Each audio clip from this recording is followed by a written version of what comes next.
வாழ்க, நாதம் தாழ் வாழ்க, இமைப்பொழுதும் எண்ணெஞ்சில் நீங்காதான் தாழ் வாழ்க. ஓம் நம சிவாய, ஓம் நம சிவாய, ஓம் நம சிவாய.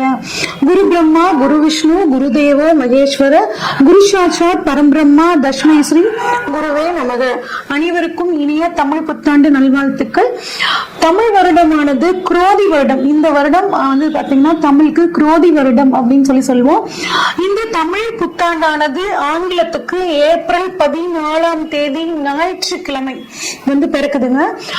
பிறக்கக்கூடிய நட்சத்திரம் அப்படின்னு பார்த்தோம்னா திருவாதிரை நட்சத்திரத்திலையும் மிக அருமையான முருகனுக்கு உகந்த சஷ்டி திதியிலையும் இந்த தமிழ் வருடம் பிறக்க போகுதுங்க. இது அற்புதமான வருடம்.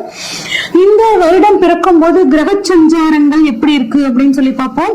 மேஷத்துல சூரியன் குருவும் இருக்காங்க, மிதுனத்துல சந்திரன், அடுத்து கன்னியில கேது, கும்பத்துல செவ்வாய் சனி, மீனத்துல 3 கிரகங்கள் ராகு புதன் சுக்கிரன். இதுதான் வந்து பாத்தீங்கன்னா இந்த வருடம் பிறக்கும் போது இருக்கக்கூடிய கிரக அமைப்பு. இந்த வருஷம் பாத்தீங்கன்னா குரு பயிற்சி அப்படிங்கிறது வந்து இருக்குங்க. எப்ப திருக்கணிதப்படி அப்படின்னு சொல்லி பார்த்தோம்னா குரு வந்து 30/4/2024 அன்னைக்கு சித்திரை 17ஆம் தேதி மேஷத்துல இருந்து ரிஷபத்துக்கு பயிற்சி ஆகிறார். அது மட்டும் இல்லாம இந்த தமிழ் வருடத்துல பங்குனி மாதம் 14ஆம் தேதி சனி பயிற்சி இருக்குங்க. சனி வந்து கும்பத்துல இருந்து மீன ராசிக்கு பயிற்சி ஆகக்கூடிய அமைப்பு. அது மட்டும் இல்லாம இந்த வருடம் பங்குனி மாதம் 14ஆம் தேதி ஒரு விசேஷமான ஒரு நாளுங்க. ஏன் அப்படின்னா 6 கிரக சேர்க்கை அந்த நாள்ல வந்து நிகழப்போகுது. என்னென்ன கிரகங்கள் அப்படின்னு பார்த்தோம்னா சூரியன், சந்திரன், புதன், சுக்கிரன், சனி, ராகு அப்படின்னா வந்து பாத்தீங்கன்னா 6 கிரகங்கள் இந்த நாள்ல வந்து ஒரே ராசி மீன ராசியில வந்து நிகழப்போகுதுங்க. இந்த மாதிரி அமைப்பு மறுபடியும் 2070 தான் வந்து நடக்க போகுது. 1962 வந்து பாத்தீங்கன்னா 8 கிரகங்கள் வந்து ஒரே ராசியில இருந்துச்சு. அதுக்கப்புறம் இப்ப நமக்கு இந்த வருடம் வந்து பாத்தீங்கன்னா இந்த வருடத்துல பங்குனி மாதத்துல 6 கிரக சேர்க்கைகள் நிகழ போகுதுங்க. இதனால நிறைய உலகத்துல நிறைய மாற்றங்கள் வந்து நிகழக்கூடிய ஒரு அமைப்பா இந்த வருடம் குரோதி வருடம் இருக்க போகுது. இந்த வருடத்துக்கான பொதுவான பலன்கள் என்ன அப்படின்னா வியாபாரத்துல ஒரு நல்ல முன்னேற்றம் இருக்குங்க. கல்வித்துறையில புதிய புதிய சீர்திருத்தங்கள் வரப்போகுது. பத்திரிகை துறையில இருக்கவங்களுக்கு ரொம்பவே நல்லா இருக்கும். பதிப்பகத்துல வந்து இருந்தவங்களுக்கு இந்த வருடம் செழிப்பாக இருக்கும். ஏன் அப்படின்னா நிறைய பேர் புத்தகங்கள் படிக்க ஆரம்பிப்பாங்க. அதனால புத்தகத்துறை பத்திரிகை துறை ரொம்ப நல்லா இருக்குங்க. மருத்துவத்துறையில புதிய புதிய கண்டுபிடிப்புகள் நல்லா இருக்கும். வானியல் ஆய்வு அதாவது அஸ்ட்ரானமி ஃபீல்ட்ல ரொம்பவே இந்த வருடம் நல்லா இருக்கும். இந்தியாவுக்கு வந்து பாத்தீங்கன்னா வெளிநாட்டு உதவிகள் நிறைய கிடைக்கும். ஆடி மாதம் 3ஆம் தேதியிலிருந்து ஐப்பசி மாதம் 12ஆம் தேதி வரைக்கும் ஒரு நல்ல மழைப்பொழிவு இருக்குங்க. கலைத்துறையினருக்கு நன்மை. கலைத்துறையிலிருந்து ஒருத்தர் வந்து அரசியலுக்கு வர்றதுக்கான வாய்ப்புகள் இந்த வருடம் நல்லாவே இருக்கு. பெண்களுக்கு ஒரு நல்ல முன்னேற்றமான வருடம்.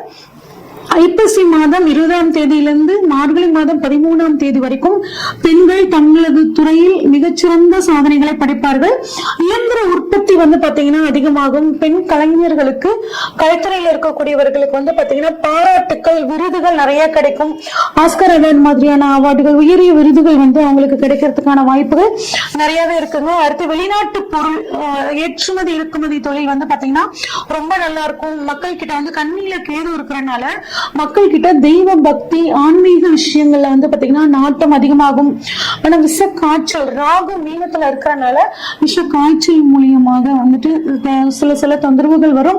ஆனா அதுக்குரிய மருந்துகள் வந்து சரியா கண்டுபிடிக்கப்பட்டு அந்த வியாதிகள்ல இருந்து வெளிவரத்துக்கான ஒரு சூழலும் கிடைக்கும். ஏன்னா மருத்துவத்துறை சூப்பரா இருக்க போகுது.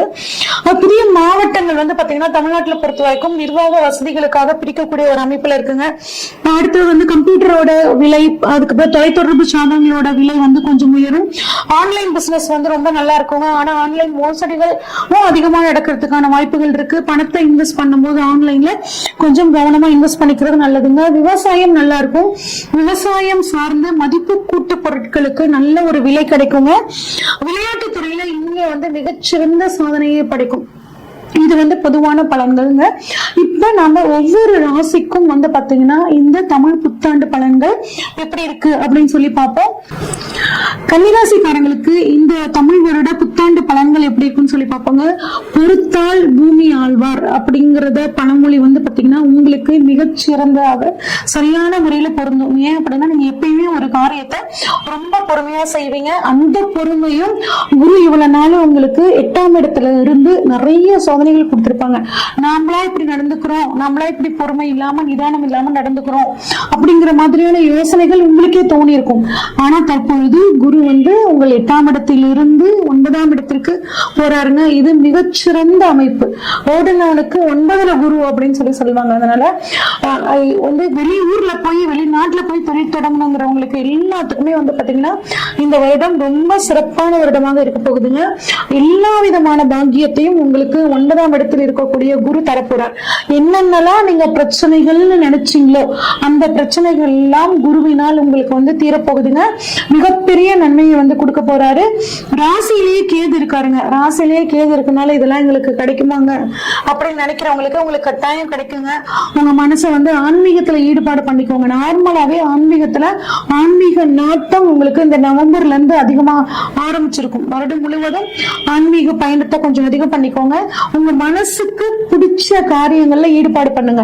ஒரு பொழுதுபோக்கு விஷயங்கள் எல்லாம் உங்களை வந்து ஐக்கியப்படுத்திக்கோங்க. பார்க்கு, பீச், இந்த மாதிரி சினிமா, இந்த மாதிரி விஷயங்களுக்கெல்லாம் உங்க மனசுக்கு எது பிடிச்சிருக்கோ அந்த விஷயங்களை செய்யுங்க. இந்த வருடம் உங்களுக்கு ரொம்பவே நல்லா இருக்குங்க. குறிப்பா வாழ்க்கை துணையோட நிறைய டிராவல் பண்றது, சுற்றுலா போறது, ஆன்மீக பயணங்கள் போறது, இந்த மாதிரி எல்லாம் பண்ணீங்கன்னா உங்களுக்கு ரொம்பவே நல்லா இருக்கும். சரிங்க, இதெல்லாம் போகணும்னா எனக்கு பணம் வேணுமே, பணவரவு வந்து எப்ப கிடைக்கும் அப்படின்னு கேட்டா பணவரவு கட்டாயம் உங்களுக்கு நல்லா இருக்குங்க.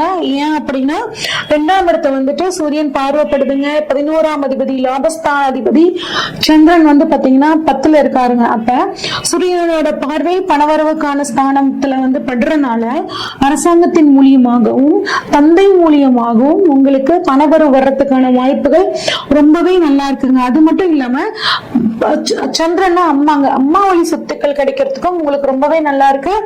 11ஆம் அதிபதி அதாவது லாபஸ்தானம் பணத்தை கொடுக்கக்கூடிய அதிபதி வந்து பாத்தீங்கன்னா 10ல தொழில் ஸ்தானத்துல இருக்கிறனால தொழில் மூலியமாக பண வரவு. அதே மாதிரி உங்களோட லைஃப் பார்ட்னரோட பேரண்ட்ஸ் மூலியமாக, மாமனார் மாமியார் மூலியமாகவும் உங்களுக்கு பண வரதுக்கான வாய்ப்புகள் ரொம்பவே சூப்பரா இருக்குங்க. குடும்பம் அப்படின்னு எடுத்துக்கிட்டோம்னா கணவன் மனைவி வந்து பாத்தீங்கன்னா திட்டமிட்டு ஆலோசிச்சு ஒரு காரியத்துல இறங்கும் போது அது கட்டாயம் சக்சஸ் ஆக முடியுங்க. கணவன் மனைவி கட்டாயம் மனசு ஒருத்தர் விட்டு ஒருத்தர் வந்து மனசு விட்டு பேசி புரிஞ்சுக்கிட்டு ஒரு செயலை செய்யும் போது குடும்பம் மன மகிழ்ச்சியோட இருக்கும். திருமணம் மற்றும் திருமண வாழ்க்கை எங்களுக்கு எப்படி இருக்கும் அப்படின்னு கேட்டீங்கன்னா ராசி அதிபதி 7ல சுக்கிரனோட சேர்ந்திருக்காருங்க. இது அருமையான அமைப்பு. திருமணம் ஆகாதவர்களுக்கு திருமணம் கட்டாயம் நடைபெறுங்க. கணவன் மனைவிகள் ஏகப்பட்ட பிரச்சனை நாங்க சந்திச்சுட்டு இருக்கோங்க. இது எப்பதான் ஒரு முடிவுக்கு வரும் அப்படின்னு காத்துட்டு இருந்த இந்த கன்னிராசிக்காரங்களுக்கு இந்த வருடம் கட்டாயம் கணவன் மனைவிக்குள்ள ஒரு ஒற்றுமை ஏற்பட்டு உங்க குடும்பம் மன மகிழ்ச்சியில வந்து இருக்குங்க. கொஞ்சம் நிதானமாக குடும்பத்துல நீங்க இருந்துக்கிறது நல்லது. குழந்தை பாக்கியத்தை பொறுத்த வரைக்கும் 5ஆம் இடத்தில் குரு பாக்குறாருங்க. 5ஆம் இடத்தில் குரு பார்வை கட்டாயம் குழந்தை பாக்கியத்துல தடை இருந்தவங்களுக்கு தடை விலகி அவங்களுக்கு கட்டாயம் ஒரு நல்ல ஆரோக்கியமான குழந்தை பிறக்கிறதுக்கான வாய்ப்பு ரொம்பவே சூப்பரா இருக்குங்க. அதே மாதிரி 5ஆம் இடம் அப்படிங்கிறது பூர்வ புண்ணிய ஸ்தானம், அதிர்ஷ்டத்தை கொடுக்கக்கூடிய ஸ்தானம். உங்களுக்கு திடீர் அதிர்ஷ்ட வாய்ப்புகள் தேடி வாய்ப்புகளை பயன்படுத்திக்கிறது ரொம்பவே புத்திசாலித்தனங்க. அதே மாதிரி குலதெய்வ வழிபாடு உங்களுக்கு வந்து பாத்தீங்கன்னா நன்மை கொடுக்கும். 5ஆம் இடம் சிந்தனை, மனத்தெளிவு குறிக்கக்கூடிய இடம். உங்களுக்கு மனத்தெளிவு சிந்தனை மூலியமாக நீங்க வந்து உங்களோட வாழ்க்கையை முன்னேற்றி கொள்ளலாம். இந்த வருடத்துல சொத்துக்கள் சேர்க்கை அப்படின்னு பார்த்தோம் அப்படின்னா 4ஆம் அதிபதி குரு 9ஆம் இடத்துல செவ்வாயோட சேர்ந்து இருக்கிறார். அப்ப கட்டாயம் செவ்வாய் பூமிக்காரகன். குரு வந்து பாத்தீங்கன்னா பெரும் பணக்காரன், பணத்தை கொடுக்கக்கூடியவர். அப்ப சொத்துக்கள் பெரும் பணம் மூலியமாக சொத்துக்கள் சேர்க்கக்கூடிய யோகம் இருக்குங்க. ஏற்கனவே வந்து அந்த சொத்துல ஏதாவது வில்லங்கம் இருந்துச்சுங்க அப்படின்னா அந்த வில்லங்கங்கள் இப்ப விலகுங்க. வில்லங்கங்கள் மூலியமாக சொத்து விற்க முடியாம இருக்குங்க அப்படின்னா அது விற்கிறதுக்கான நேரமும் உங்களுக்கு ரொம்பவே நல்லா இருக்குங்க. வீடு கட்டக்கூடிய யோகம் உங்களுக்கு அட்டகாசமா இருக்கு. நீண்ட நாட்களாக வீடு கட்டணும்னு நினைக்கிறவங்களுக்கு உங்களோட கனவு வந்து இப்ப இப்ப நிறைவேறும்.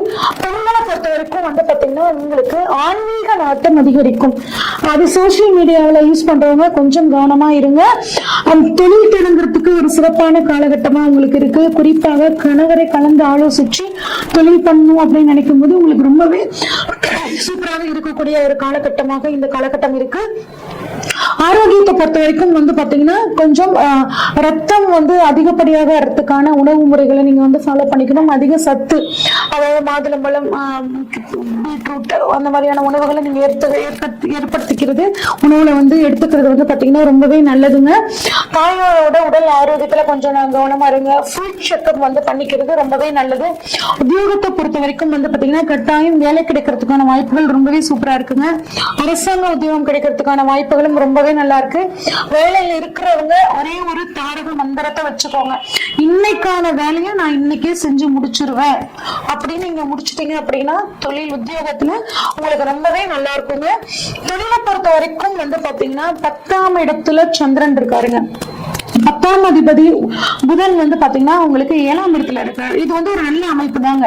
குறிப்பா உங்களோட வாழ்க்கை துணைய உங்க தொழில வந்து இன்வால்வ் பண்ணீங்க அப்படின்னா கட்டாயம் உங்களுக்கு ஒரு நல்ல முன்னேற்றம் இந்த ஒரு வருட பீரியட்ல இருக்கும்.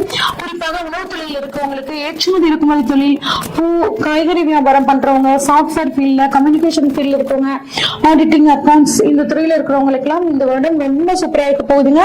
வெளிநாட்டு வாய்ப்புகள் கிடைக்குங்க. கலைத்துறையில இருக்கிறவங்களுக்கு நன்மை கிடைக்க போகுது. குறிப்பாக கலைத்துறையில் இருக்கக்கூடிய பெண்களுக்கு மிகச்சிறந்த நன்மைகள் இந்த வருடம் கிடைக்க போகுதுங்க. உங்களுக்கான பரிகாரம் அப்படின்னு சொல்லி பார்த்தோம்னாங்க, கொண்டைக்கடலை மாலை வந்து நீங்க தட்சிணாமூர்த்திக்கு சாட்சி வழிபடுவது ரொம்ப நன்மை பயக்கும். துறை தானம், உணவு தானம் பண்றது நல்லதுங்க. மாற்றுத்திறனாளிகளுக்கு பருப்பு சாதம் தானம் பண்றது மிகச்சிறந்த நன்மை அளிக்கும். விநாயகர் வழிபாடும் சிவ வழிபாடும் உங்களுக்கு நல்ல யோகத்தை கொடுக்கும் இந்த வருடம். இதுவரைக்கும் நாம பார்த்த அனைத்துமே வந்து பாத்தீங்கன்னா பொதுவான பலன்கள் தாங்க. உங்களோட சுய ஜாதகத்துல கிரகங்கள் எங்க இருக்காங்க, குறிப்பா வருடக்கோள்களான குரு, ராகு, கேதுக்கள் எங்க இருக்காங்க, இதையும் கோச்சாரத்துல இருக்கக்கூடிய கிரக அமைப்பையும் வச்சு பார்க்கும்போது துல்லியமான பலன்களை எடுக்க முடியுங்க. உங்களோட ஜாதகத்தை இப்ப என்ன பலன்கள் நடக்குதுன்னு நீங்க தெளிவா தெரிஞ்சுக்கணும் அப்படின்னா ஸ்கிரீன்ல தெரியுற வாட்ஸ்அப் நம்பருக்கு உங்களோட ஜாதகத்தை அனுப்பிச்சு வைங்க. ஃபுல்லா உங்களோட ஜாதகத்தை ப்ரெடிக்ட் பண்ணிட்டு உங்களுக்கான கைடன்ஸை கொடுக்குறேங்க. நன்றி, வணக்கம்.